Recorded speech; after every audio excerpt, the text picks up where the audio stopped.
अस्सलामुअलैकुम स्टूडेंट्स हमने number system वाला टॉपिक स्टार्ट किया हुआ था जो फर्स्ट ईयर के चैप्टर नंबर 1 बनता है। उसमें हमने डिफरेंट इम्पॉर्टेंट डेफिनेशंस डिस्कस की हैं। उसके बाद हमने properties of real number discuss की थी। अगर ये 2 लेक्चर आप में से किसी ने वॉच नहीं किए हैं तो इनके जो है ना डिस्क्रिप्शन में लिंक मौजूद है, आप उनमें से इन लेक्चर्स को वॉच कर लें। और अगर आप पहली बार मेरे चैनल पे आए हैं तो सब्सक्राइब करना और बेल आइकन का बटन प्रेस करना मत भूलें ताकि नई आने वाली वीडियो आपको मिल सके। और अगर आप ऑलरेडी सब्सक्राइब कर चुके हैं तो लाइक करना मत भूलें। स्टूडेंट स्टार्ट करते हैं एक्सरसाइज 1.1 का क्वेश्चन नंबर 1। स्टूडेंट हमारे पास पहला क्वेश्चन है आज के लेक्चर का कि which of the following have clear property with respect to addition and multiplication. तो स्टूडेंट जस्ट मैं यहाँ पे आपको ये चीज़ क्लियर करके बताऊँगा कि किस सेट में clear property with respect to addition clear हो रही है और किस में विद रिस्पेक्ट टू मल्टीप्लिकेशन। और ये चीज़ हमने इस क्वेश्चन में देखनी है कि किस तरह हम प्रूव कर सकते हैं कि क्लियर प्रॉपर्टी किस तरह इसमें वैलिड है, किस तरह इसमें ये यूज़ हो रही है। तो स्टूडेंट सबसे पहले मैं यहाँ साइड पे क्लियर प्रॉपर्टी लिख देता हूँ कि for all A B belongs to real number.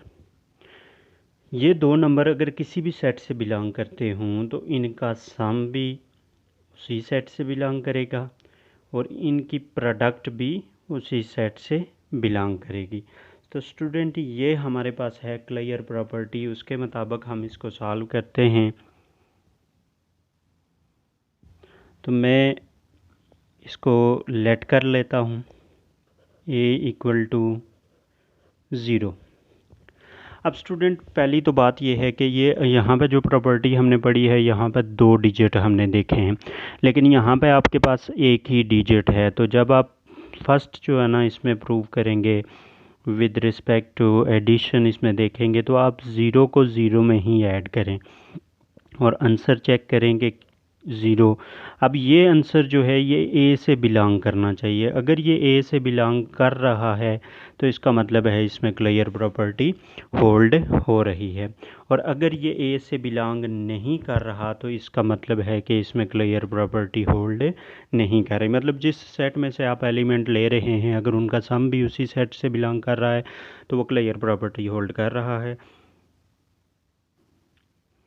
और अगर उसमें जो है ना उसका सम या उसकी प्रोडक्ट उस सेट से बिलोंग नहीं करती तो वो उस सेट से बिलोंग नहीं कर रहा। हम दूसरा लेते हैं, 0 को मल्टीप्लाई करते हैं 0 से तो 0 ही आएगा और ए से बिलोंग करेगा। अब यहाँ पे देखेंगे हमने एक ही डिजिट था तो उसको अब खुद के साथ ऐड किया और खुद के साथ मल्टीप्लाई किया और ये चीज़ हमारे पास क्लियर हो गई कि इसमें जो है ना क्लियर प्रॉपर्टी होल्ड कर रही है। तो हम यहाँ पर लिख सकते हैं कि क्लियर लॉ या क्लियर प्रॉपर्टी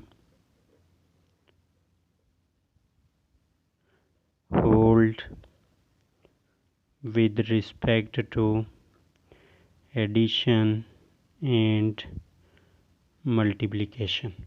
कि clear property with respect to addition and multiplication hold कर रही है। स्टूडेंट इसी क्वेश्चन में जिसमें क्लियर प्रॉपर्टी प्रूव करनी है एक और पार्ट लेते हैं।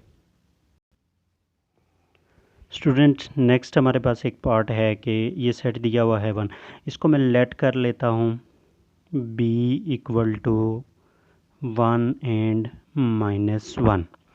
अब देखें पहली property with respect to addition में प्रूव करूँगा तो मैं यहाँ पे एक छोटा सा टेबल बना लेता हूँ। ये आप लोगों की आसानी के लिए एक मैं टेबल बना देता हूँ।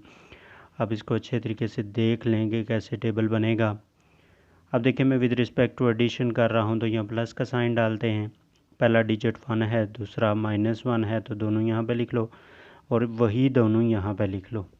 हम प्रोसेस क्या कर रहे हैं, ऐड कर रहे हैं। तो इस 1 को आप लें, पहले वाले नंबर को 1 को लें, ये 1 जब आप यहाँ से लेंगे तो इस 1 में ऐड करेंगे तो 2 आ जाएगा, और इस 1 को इस -1 में 1 -1 क्या आ जाएगा 0, तो ये 0 बन जाएगा। -1 + 1 0, और -1 को ऐड करोगे तो -2 आ जाएगा। ये आपके पास स्टूडेंट टेबल बन गया है।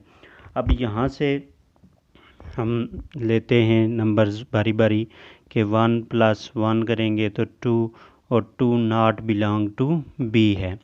अगर देखें, आपने ये काम करना है कि देखना है सारे डिजिट्स का सम उस सेट से बिलोंग कर रहा है या नहीं। अगर सारे डिजिट्स का सम जो है ना उस सेट से बिलोंग कर रहा होगा तो इसका मतलब है कि उसमें क्लियर लॉ होल्ड कर रहा हो। अगर किसी एक का भी उस सेट से बिलोंग ना कर रहा हो सम, तो आप यहाँ पर लिख देंगे कि clear property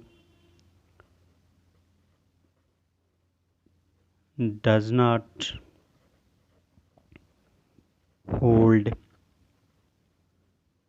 with respect to addition. Student, पहला हमने प्रूव किया कि विद रिस्पेक्ट टू एडिशन इसमें क्लियर प्रॉपर्टी होल्ड करती है या नहीं, तो इसमें इस सेट में हमारे पास क्लियर प्रॉपर्टी होल्ड नहीं करती। अब विद रिस्पेक्ट टू मल्टीप्लिकेशन देखते हैं। बी पार्ट है इसका, हमने मल्टीप्लिकेशन के लिहाज से इसको प्रूव करना है, तो हम यहाँ मल्टीप्लिकेशन वाला एक टेबल बना लेते हैं। मल्टीप्लिकेशन के लिहाज से टेबल बनाना है तो यहाँ पर मल्टीप्लिकेशन की सिंबल डालें।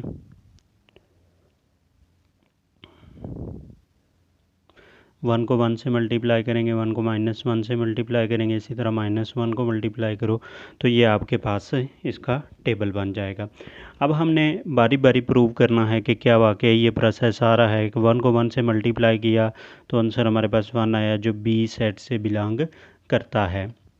अब इसी तरह हमने 1 को -1 से मल्टीप्लाई किया तो -1 आया, ये भी बी से बिलोंग करता है जो सेट जिसको नाम हमने दिया हुआ। तो -1 को अगर 1 से करते हैं तो ये भी -1 आएगा, ये भी बी से बिलोंग करता है।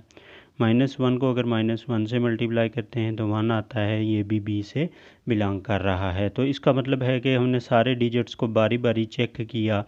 अब यहाँ पर देख सकते हैं तो सारे डिजिट्स बी से बिलोंग कर रहे थे। अगर यहाँ पर चेक करते करते यहाँ पर कहीं पे आके डज़ नॉट बिलोंग हो जाता तो हम यहीं पर स्टॉप कर देते और उसको लिख देते कि क्लियर प्रॉपर्टी होल्ड नहीं कर रही। यहाँ पर कर रही है तो हम यहाँ पर लिखेंगे कि clear property hold with respect to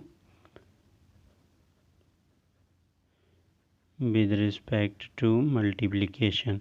तो स्टूडेंट, ये हमारे पास क्वेश्चन था जिसमें हमने प्रूव करना था कि इन सेट्स में क्लियर प्रॉपर्टी होल्ड करती है या नहीं।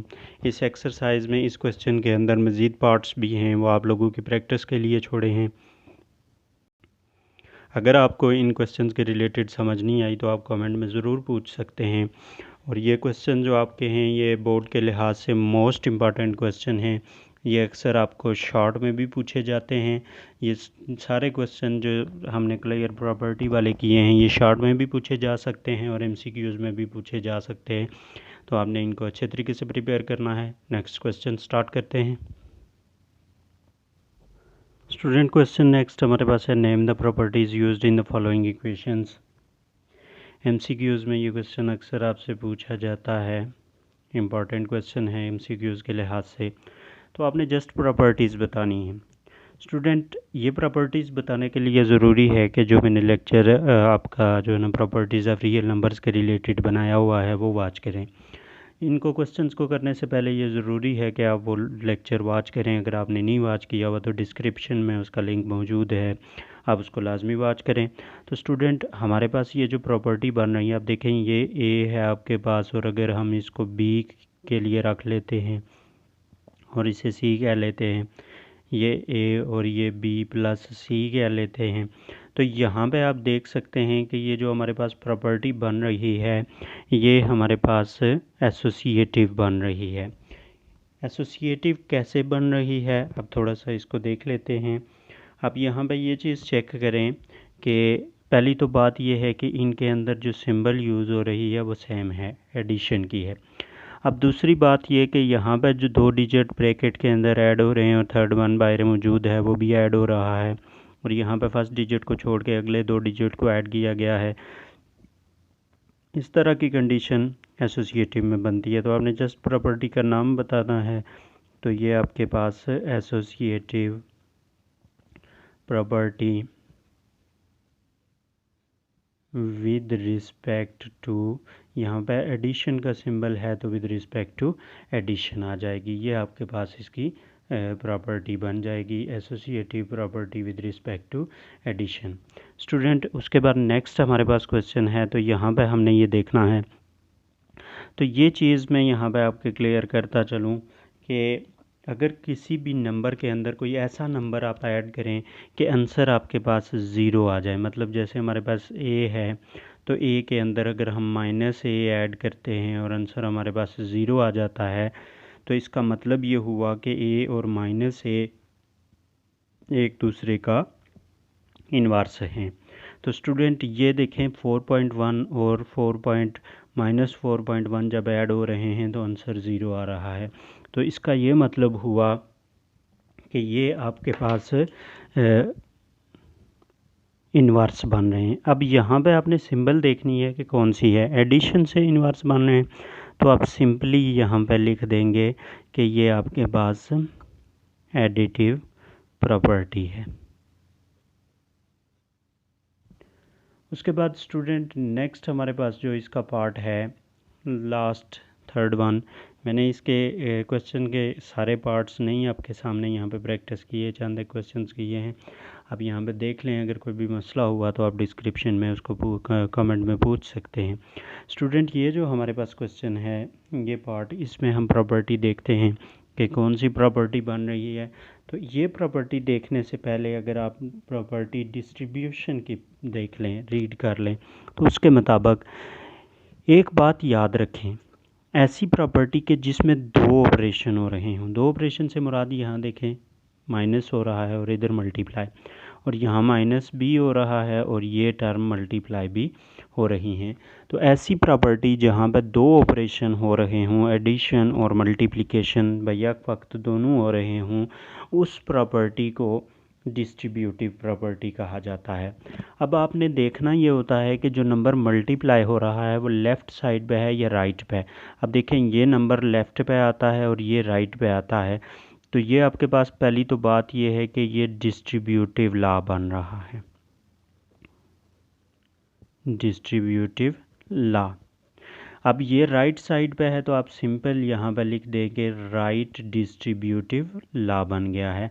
तो स्टूडेंट इस तरह आपने प्रॉपर्टीज़ को जो है ना शो करना है कि ये डिस्ट्रीब्यूशन है या इसमें कौन सी प्रॉपर्टी बन रही है, कम्यूटेटिव है, एसोसिएटिव है। तो आपने प्रॉपर्टीज़ जो है ना इस तरह मेंशन करनी होती हैं। ये एमसीक्यू में आपको क्वेश्चन पूछा जाता है, कोई क्वेश्चन लिखा होता है और उसमें सिंपल सी ये बात पूछी जाती है कि ये कौन सी प्रॉपर्टी होगी। अक्सर एडिटिव इन्वर्स, मल्टीप्लिकेटिव इन्वर्स और एडिटिव प्रॉपर्टी और मल्टीप्लिकेटिव प्रॉपर्टी इनके रिलेटेड एमसीक्यू आपको पूछे जाते हैं। हम नेक्स्ट क्वेश्चन लेते हैं। स्टूडेंट नेक्स्ट हमारे पास क्वेश्चन वो भी है नेम द प्रॉपर्टी। तो इसमें भी आपने प्रॉपर्टी बतानी है, लेकिन सिर्फ ये फ़र्क ये है कि इनमें ये जो सिंबल यूज़ हो रही है ये इनइक्वालिटी की सिंबल यूज़ हो रही है। तो यहाँ पर मैंने एक नोट लिखा है, ये आप लाजमी चेक करें इसको, ये इम्पोर्टेंट नोट है, इसको हर सूरत जो है ना आप जहन में रखें कि आपने इनमें सिर्फ ये चीज़ चेक करनी है कि जो आंसर आ रहा है ये आंसर है आपके पास, तो इसमें कोई नया नंबर ऐड करने से ये आंसर आया है या कोई नया नंबर मल्टीप्लाई करने से ये आंसर आया। आपने जस्ट इतना इसमें ये चीज़ चेक करनी है कि एडिशन से आंसर आ रहा है या मल्टीप्लिकेशन से। तो अब स्टूडेंट हम यहाँ पे चेक करते हैं, क्वेश्चन को देखते ही आपको उस प्रॉपर्टी को देखते ही समझ जाएंगे कि ऐड से आया है या माइनस से। अब यहाँ -3 है तो ज़ीरो बनाना है, तो अगर यहाँ -3 में हम 3 ऐड कर देंगे तो ज़ीरो आ जाएगा। इसी तरह ये -2 है तो इसमें भी 3 ऐड करें, क्योंकि इक्वलिटी जो है ना इसमें किसी भी इनइक्वालिटी को या इक्वलिटी को सॉल्व करने के लिए सेम प्रोसेस दोनों साइड पे किया जाता है। अब यहाँ पे देखें, ये आपके पास -3 + 3 0 हो जाएगा और ये -2 + 1 1 आ जाएगा। देखें एडिशन से आपके पास ये फॉर्म बनी है, तो आप जस्ट यहाँ पर प्रॉपर्टी का नाम लिख देंगे एडिटिव प्रॉपर्टी। आपने सिर्फ इतना काम करना है कि उस प्रॉपर्टी का नाम इस तरह लिख देना है। ये जो मैंने वर्क बताया है ये आपका वर्क नहीं है, क्योंकि ये एमसीक्यू में आपको क्वेश्चन पूछा जाता है और एमसीक्यू में आपने इतना लंबा चौड़ा वहाँ पे सॉल्व नहीं करना होता, जस्ट जो है ना आंसर देना होता है। ये सोल्यूशन आपका रफ वर्क है ताकि आपको पता चल सके कि इसमें कौन सी प्रॉपर्टी यूज़ होती है। अब हम नेक्स्ट क्वेश्चन देखते हैं। स्टूडेंट, ये हमारे पास कुछ क्वेश्चन हैं जिसमें हमने ये बात की कि यहाँ पे आप देखें कि हमने -4 और -4 से मल्टीप्लाई किया। तो ये चीज़ मैंने आपको बताई है कि जब आप के पास क्वेश्चन की जो अंदर मौजूद सिंबल है और आंसर की जो सिंबल है वो आपस में चेंज हो जाएं, तो उस वक्त आपको ये चीज़ समझ जानी चाहिए कि मल्टीप्लाई। तो यहाँ पर भी यही बात बताई गई है कि ये आपके पास मल्टीप्लाई हो रहा है। आप यहाँ पर देख सकते हैं कि यहाँ लेस है और इधर ग्रेटर है, यहाँ इस क्वेश्चन में भी लेस है और इधर ग्रेटर है, तो वही हिसाब है। तो देखते ही जब आंसर की सिंबल और क्वेश्चन की सिंबल आपस में सेम ना हो, तो आपने देखते ही ये चीज़ समझ जानी चाहिए कि किसी नंबर से इसको मल्टीप्लाई किया गया है। अब देखें, हमने चेक किया कि मल्टीप्लाई किया गया है और मल्टीप्लिकेटिव प्रॉपर्टी बनी। यहाँ पर भी हमने ये चीज़ चेक की और ये क्लियर किया कि इसमें मल्टीप्लिकेटिव प्रॉपर्टी बनती है। अब नेक्स्ट क्वेश्चन लेते हैं। स्टूडेंट, एक बात आपने याद रखनी है कि अगर ये प्रॉपर्टीज़ आपको तभी समझ आएंगी जब आप प्रॉपर्टीज़ ऑफ रियल नंबर वाला लेक्चर वॉच करेंगे। डिस्क्रिप्शन में उसका लिंक मौजूद है, उसको लाजमी वॉच करें ताकि ये प्रॉपर्टीज़ वाले कंसेप्ट आपका क्लियर हो सके और ये आपके एमसीक्यूज़ के रिलेटेड जो बात है वो क्लियर हो सके। हम नेक्स्ट क्वेश्चन स्टार्ट करते हैं। स्टूडेंट, नेक्स्ट हमारे पास क्वेश्चन है कि prove the following rules of addition. Rules of addition में हमने ज़्यादा जो प्रॉपर्टीज़ हमने रीड की हैं उन्हीं को यूज़ करना है। तो ये हमारे पास मोस्ट इम्पॉर्टेंट शॉर्ट क्वेश्चन है, अक्सर पेपर में पूछा जाता है। तो इसके 2 पार्ट्स मैंने यहाँ आपके सामने लिखे हैं, जिसमें से एक मैं प्रूव करके बताऊँगा कि किस तरह आपने रूल्स ऑफ एडिशन को प्रूव करना है। एक बात आपने याद रखनी है कि सीधा सीधा आपने यहाँ पर एलसीएम लेके इसको प्रूव नहीं करना है। यहाँ हम देखें हम सीधा सीधा एलसीएम ले प्रूव हो जाता है, लेकिन इसको हमने रूल्स ऑफ एडिशन यूज़ करते हुए प्रूव करना है। तो हम स्टार्ट करते हैं फर्स्ट पार्ट कि किस तरह रूल्स ऑफ एडिशन यूज़ करेंगे। स्टूडेंट, मैंने इसका एक पार्ट लिया है, A over B plus C over D is equal to A D plus B C over B D. तो इसकी हम लेफ़्ट हैंड साइड लेते हैं। लेफ़्ट हैंड साइड हमारे पास है A over B plus C over D. अब इसमें rules of addition में पहली बात हम ये करते हैं कि मैं इसको डॉट वन से मुराद है मल्टीप्लाई बाय 1, तो सी ओवर डी डॉट 1। अब देखें 1 से इसको मल्टीप्लाई करने से कोई फ़र्क नहीं पड़ता, क्योंकि 1 से आप इसको मल्टीप्लाई करेंगे वापस यही टर्म आएगी, इसको 1 से मल्टीप्लाई करेंगे तो वापस वही टर्म आ जाएगी। तो इसका मतलब है कि 1 से मल्टीप्लाई करने से इसके ऊपर कोई इफ़ेक्ट नहीं पड़ेगा। अब 1 लिखने का मकसद क्या है, ए ओवर बी डॉट। देखें यहाँ पे एलसीएम जो चीज़ है, असल चीज़ आपने ये देखनी है कि एलसीएम हमारे पास क्या है। एलसीएम हमारे पास बी डी है, अपोजिट साइड पे भी आप देख सकते हैं और इधर भी आप देख सकते हैं कि इन दोनों को हम अगर मल्टीप्लाई करते हैं, एलसीएम लेते हैं, तो हमारे पास बी डी एलसीएम बनेगा। तो हमने डिनोमिनेटर में बी डी बनाना है, डिनोमिनेटर में हमने बी डी बनाना है, ये चीज़ आपने लाजमी ज़हन में रखनी है। तो अब देखें यहाँ पे हमारे पास b मौजूद है तो d नहीं है, तो अगर 1 की जगह मैं d ओवर d लिख दूँ तो ये कट के वापस 1 आ जाएगा। तो c ओवर d मौजूद है तो b नहीं है, तो मैं b ओवर b लिख देता हूँ, तो ये b कट के तो आपके पास ये फॉर्म बन जाएगी। अब स्टूडेंट, ये 1 लिखने का बेसिकली मकसद ये था और यही रूल्स ऑफ एडिशन है। नेक्स्ट हम देखते हैं। नेक्स्ट आपने ये करना है कि इनको मल्टीप्लाई करना है, ए को डी से मल्टीप्लाई करें तो A D over B D आ जाएगा, B C over B D आ जाएगा। तो स्टूडेंट, ये हमारे पास इसकी फॉर्म बन जाएगी। अब यहाँ पे जो मैं असल स्टेप करने लगा हूँ कि इस ए डी को मैं यहाँ पे शुरू में लिखता हूँ, तो इसकी जगह मैं यहाँ पे 1 लिख देता हूँ और ओवर बी डी लिख देता हूँ, प्लस इस बी सी को मैं शुरू में लिख देता हूँ और इसकी जगह 1/BD लिख देता हूँ। अब यहाँ पे आप देखें कि इधर भी 1/BD और इधर भी 1/BD दोनों में सेम है, तो इसको कॉमन ले लें, 1/BD को कॉमन ले लेते हैं, तो यहाँ पे हमारे पास आ जाएगा AD प्लस BC। अब AD प्लस BC आया है तो इसको, इस पूरी टर्म को 1 से मल्टीप्लाई करेंगे तो AD plus BC divided by BD आ जाएगा, which is equal to the right hand side. तो सो स्टूडेंट, आपने इस तरह प्रूव करने हैं।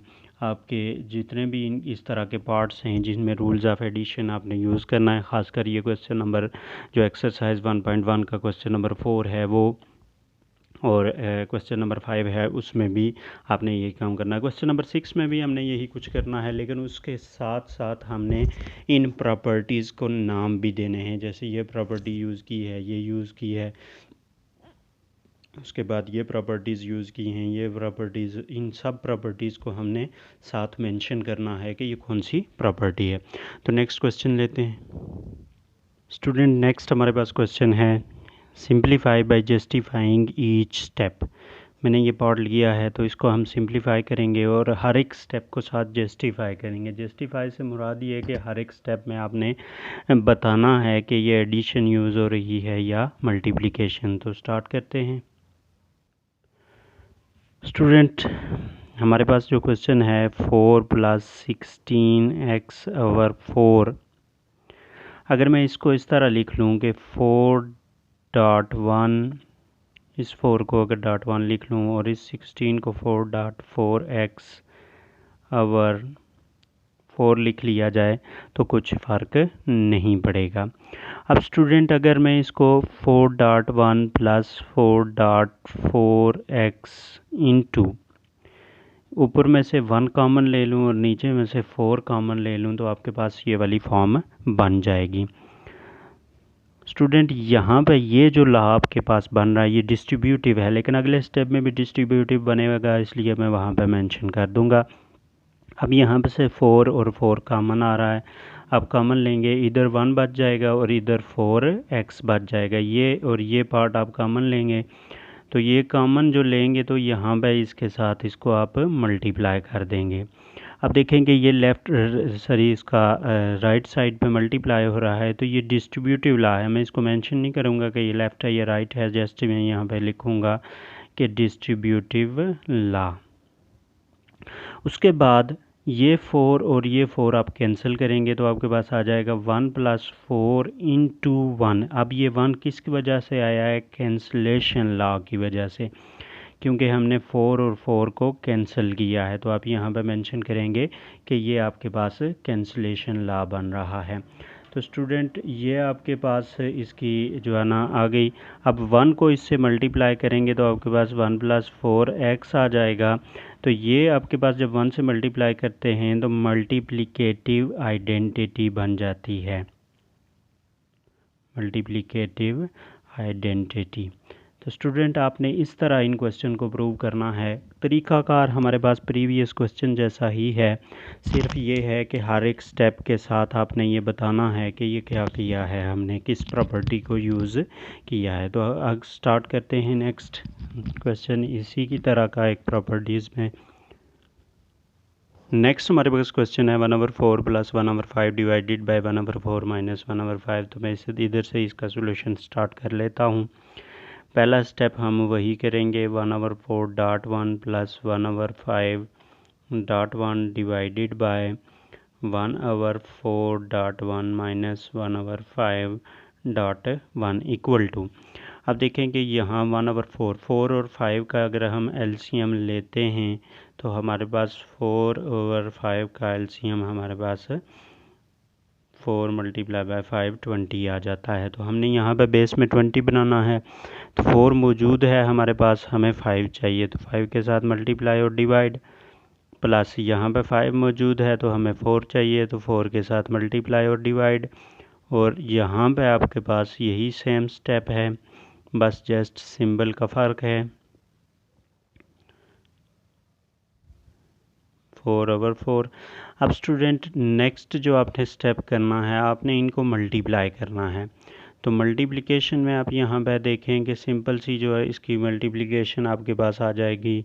आप यहाँ पे ये करें कि 1 मल्टीप्लाई बाय 5 आपके पास आ जाएगा 5 divided by 20 plus 4 divided by 20 और यहाँ पे होल आ जाएगा 5 डिवाइडेड बाय 20 माइनस, सॉरी यहाँ माइनस था, तो 4 डिवाइडेड बाय 20। अब अगला स्टेप आपने ये करना है कि उसी तरह इस 5 को शुरू में लिखेंगे, तो डॉट 1/20 प्लस 4 डॉट 1/20। स्टूडेंट मैं यहाँ पे अभी इसकी प्रॉपर्टीज़ मेंशन नहीं कर रहा, मैं एंड पे आपको सारी प्रॉपर्टीज़ अलग अलग करके बता दूंगा। तो यहाँ पे आपके पास आ जाएगा 5 dot 1/20 plus 4 dot minus 4 dot 1/20। अब इनमें से आप कॉमन ले लें तो ये आपके पास आ जाएगा 4 into 1/20 divided by 5 minus 4 into 1/20। ये और ये कैंसिल हो जाएगा, तो आपके पास आ जाएगा 5 प्लस 4 ओवर 5 माइनस 4, जो आपके पास 9/1 इक्वल टू 9 आ जाएगा। तो अब स्टूडेंट ये क्वेश्चन आपके पास था, मैं अब थोड़ा सा इनकी प्रॉपर्टीज़ डिस्कस कर देता हूँ, थोड़ा सा तवज्जो से आप देख लें। प्रॉपर्टीज़ थोड़ी जगह कम होने की वजह से मैंने यहाँ डिस्कस नहीं की थी। तो पहली प्रॉपर्टी आपके पास यहाँ पे जब सेम नंबर के साथ मल्टीप्लाई और डिवाइड करते हैं तो इसको गोल्डन रूल कहा जाता है।